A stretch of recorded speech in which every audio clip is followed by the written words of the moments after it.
Hello, my name is Deborah Larby. I'm a property manager and owner with properties in Sydney, Australia. I've been in the industry for over 14 years, and my journey in the industry started off with direct bookings. This is back in the days when the OTAs were purely lead generators. They handed us a booking and we had to run with it. We had to process payments, we had to liaise with the guests, we had to do everything. In this talk, I thought I would come up with a story, tell you a bit of the story about how it started with direct bookings, how the OTAs got into it, and where we're at now. Enjoy the story. I'll be back after that. Once upon a time, in the land of vacation rentals, there was a village where all the property managers and owners lived. They were all happy getting regular bookings from Sir Listingsite and all his cousins, who they paid a small fee to every year in exchange for bookings. They also got bookings through their own websites, and bookings even came in via classified ads and phone calls.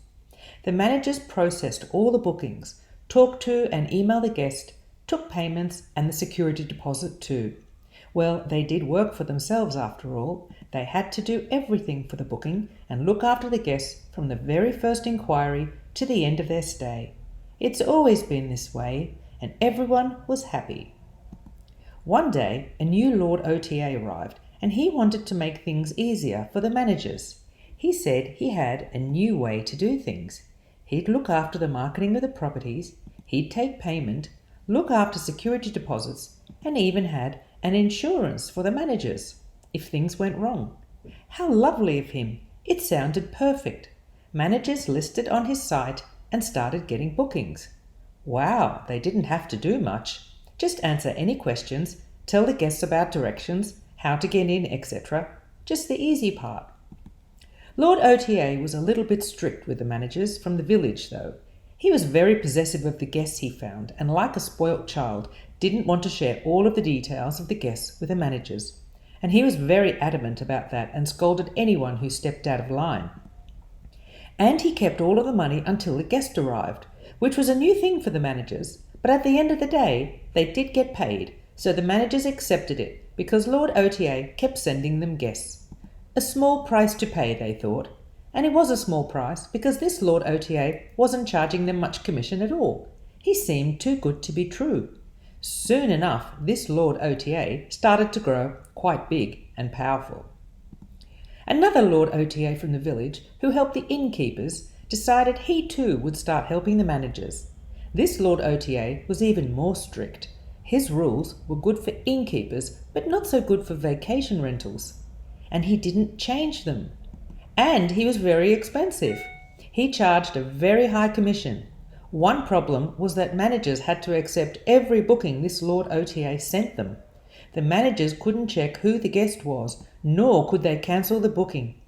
This put the managers in very awkward situations sometimes. At least the managers were able to collect payments, but usually had issues with collecting the security deposits, as they were only mentioned in the fine print, and we know how many people read that. The guests from this Lord OTA were also quite unusual too, in that a big proportion would cancel their bookings. It was quite frustrating for some managers. Vacation rentals aren't the same as inns, and even all vacation rentals are not the same. Yet this Lord OTA had the same rules and systems for everyone. While these two Lord OTAs grew bigger and stronger, Sir Listingsite was keeping an eye on them and decided that he didn't want to miss out. He decided to change his ways and do what the lords were doing, and so became another Lord OTA. As these lords grew big, they began to compete with each other, all wanting to be the biggest and richest. The Lord OTAs began to make a lot of money, and although the managers were still getting bookings, the rules were becoming stricter. And the industry started to grow, and with this, so did fraud and trouble, not only with the neighbours, but with councils and governments as well. Sometimes the managers had a very hard time with all of these lords. One Lord OTA started telling the managers they had to do more, offer more things and work harder for them to be shown first to the guests who were looking for a place to stay. This Lord OTA made it so easy for any villager to become a manager that suddenly there were too many properties and managers had to really compete for guests. Such was the growth in supply that in some areas of the village, the nightly rate had to drop to compete for guests. And so managers weren't making as much money. Things were beginning to look less rosy for some managers. Since managers were not allowed to screen their guests anymore, the bad guests were allowed to book, and some guests even showed no respect and damaged property during their stay. Since this Lord OTA didn't take any security deposit from the guest, the manager had to act quickly and provide proof to try to get the money for repairs. Since the Lord OTA preferred to keep the guests happy, sometimes the manager didn't get all the money to fix things. The insurance he had promised initially to protect the managers was not what they had been led to believe. This upset many managers over time. By not being able to screen guests and not taking a security deposit themselves, this made a lot of managers feel quite vulnerable. One Lord OTA decided that to keep the guests returning to them, they had to make the managers out to be the bad guys. They told guests not to send managers any money or communicate directly. This offended many managers, but since this Lord OTA had grown so powerful, they could only obey while they received his guests. The other Lord OTA didn't change his strict rules as he grew in power. Managers could take payments and security deposits, but still charged a lot and only offered instant bookings, which didn't suit some managers. There were many rules and instances that the managers were unhappy about with the Lord OTAs, but most had felt they'd lost control of their businesses as these lords became more powerful. Some managers who were born under the Lord OTA rule never knew about life before the lords took over. The older managers did and talked of the good old days. Then one day, out of the blue, something terrible happened in the village, and all of a sudden no one could get to or visit the village. The Lord OTAs were caught off guard, and some acted more quickly than others in dealing with the guests who had bookings. One acted in a way that infuriated a lot of the managers, while the other lords thought of other solutions to sort out the situation. It was a terrible time in the village, and everyone was left shaken. Interestingly, these big lords, even with all of their power, were suddenly not so powerful anymore. The problem was that a lot of managers had become too reliant on the lords to provide them guests. It was the independent managers who were able to communicate directly to their guests who fared better. Postponing stays, offering credits, and even encouraging guests close by to come and book and have a staycation. While the big lords had acted, some would say, unfairly, a lot of managers quickly reverted back to the old days, seeking out guests themselves, explaining to them directly how they would be protected and looked after if they booked direct.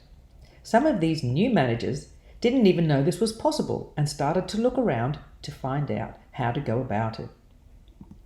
Eventually, some managers came together, managers who wanted to work more independently and take back control of their businesses. They knew that if they worked hard, they could get guests directly and run their businesses their way, without restrictions or rules, like the good old days. It was possible, but they had to put in the hard work themselves. Other managers were keen to learn more about this. The benefits to working like this were amazing. Suddenly, managers were free to use their own cancellation policies, take payments and security deposits. They could even screen guests and refuse a booking without penalty. As word got out about these freedoms, more and more managers want to learn how to go about it. And so there grew a movement, the Book Direct movement. Direct bookings are not a new trend and are certainly not solely limited to the short-term rental industry. Most travel sectors have a focus on direct bookings, like hotels, airlines, and the tours and activities sectors. I believe that the OTAs have grown and enveloped our industry, and it's time to go full circle. 2020 has been a wake-up call for many managers, and many are seeking to learn more about getting direct bookings. When we're first starting out, there are two main areas that we should focus on. One of them is trust. Why would guests trust us with their hard-earned cash? How can we build trust? Well, there are a few ways. One of them is having a secure website, easy booking funnels, definitely review aggregation, having all the reviews on your site, engagement, and about us page. That's a definite. Video testimonials, property verification, and accreditation. This can all help build trust with your guest for you. Now, branding is the other one. Branding is not something just for the big multinational companies or the big OTAs. Everyone should have a brand, and this is more than just a logo. This is something that a guest can search for once they've stayed with you. This brand represents you and your company, your business. This brand represents what you stand for. It represents your personality. So having a brand is a very, very important thing. The way I look at it is that the OTAs are branded shopping centers and you are a branded shop. Once that guest has come into your shop and experienced your service and really likes your product, why should they go back to that noisy shopping center? They should come straight back to your shop, whether it's the online shop, but they should come direct to you. So this is what we're striving for. There are many benefits to enjoy with direct bookings. The first up is increased revenue and reduced costs. Imagine the savings of not having to pay commissions for your bookings. This means more revenue for you as distribution costs and expenses are reduced. Your customer acquisition costs are also reduced, and they're lower than the cost via an OTA. So at the end of the day, this means more revenue for you. You also have the opportunity to increase revenue by upselling. Airport transfers, early check-ins, late checkouts, tours, tickets, grocery deliveries. So much opportunity. And then there's the complete access to the guest. Having uncensored access to the guest means firstly that you can properly vet your inquiries and then offer a much more personal service to the guest. From ensuring the property they choose is the right one for them, through to making sure you understand their expectations, that these are possible and are met. Having free and open communication with them means that the nurturing can start early to truly win over a guest. Even a simple thing as a phone call to discuss travel plans or property details, organising an inspection or changing dates, are all done simply and easily. Feeling looked after and offering a personalised experience help these guests feel more confident with you. When expectations are set and met, then guests get exactly what they want, which makes for a better overall experience. This means happy guests, great reviews, and possible return guests. But there's more. Are you getting all of your guest data or just the person who's booking? There are so many marketing opportunities for your previous guests. You should find out why are they staying with you. Perhaps this was an annual event like a birthday or an anniversary and that they could come back for it. Do you record when they actually booked your accommodation? Because this is sometimes part of the planning window. So you might want to get in touch with them again at the same time that they booked your property, because they might be planning their next trip. And have they come to you for a particular event, a local event? Well, you can keep them up to date with a local event in the future too, and have them come back. And then we have complete control. Imagine being able to present your properties online as you want, the perfect description accompanied by photos and videos to entice the guests. Sure, you say we have that already? Well, not on all sites. Having the ability to showcase the destination, stimulating the excitement of the trip, that is what we can offer on our websites. Your website will also display the ambience for your properties and the feel of your brand. Imagine that your listings are never in jeopardy of being removed from the internet. You haven't built your business on someone else's land. No one has the power over your listings except you.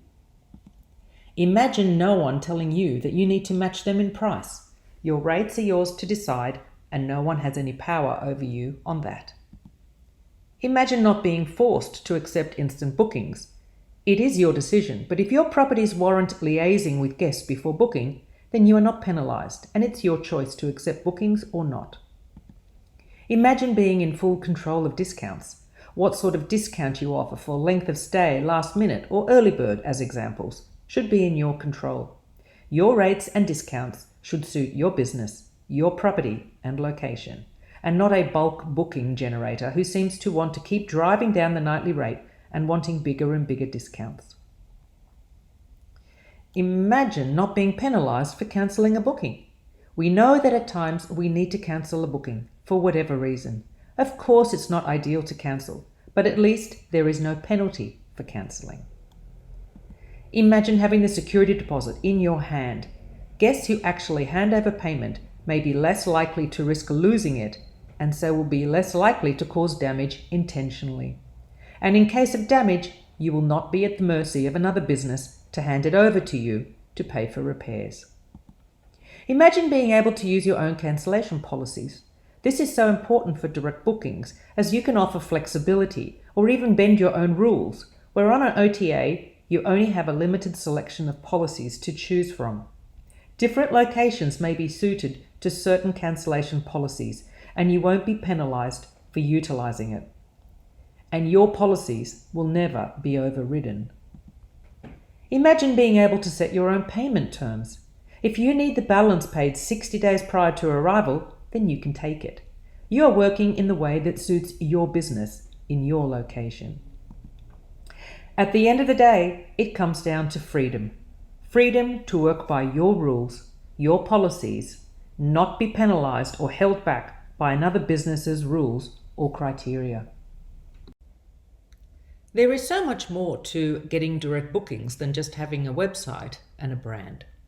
There is a lot to be familiar with.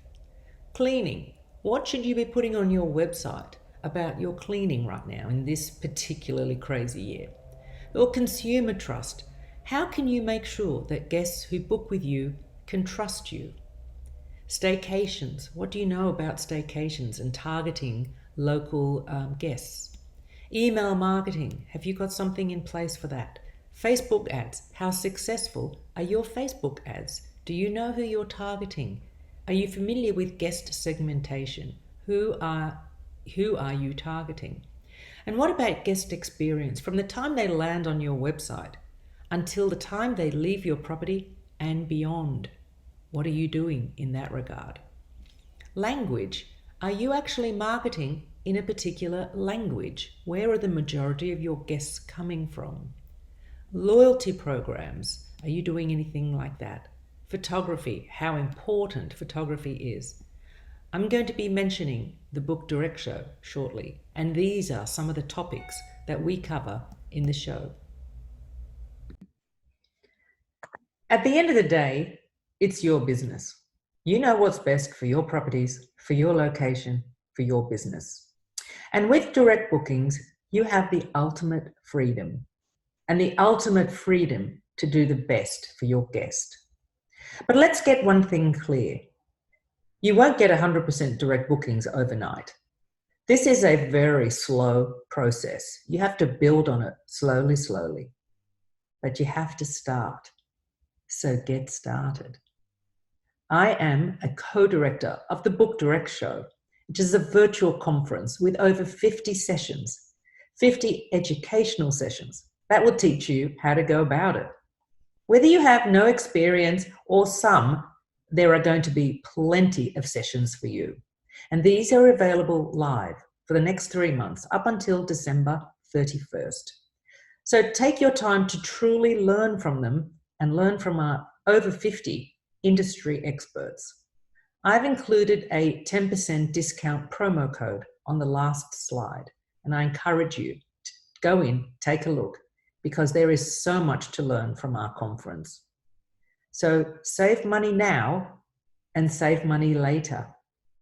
Thank you for your time.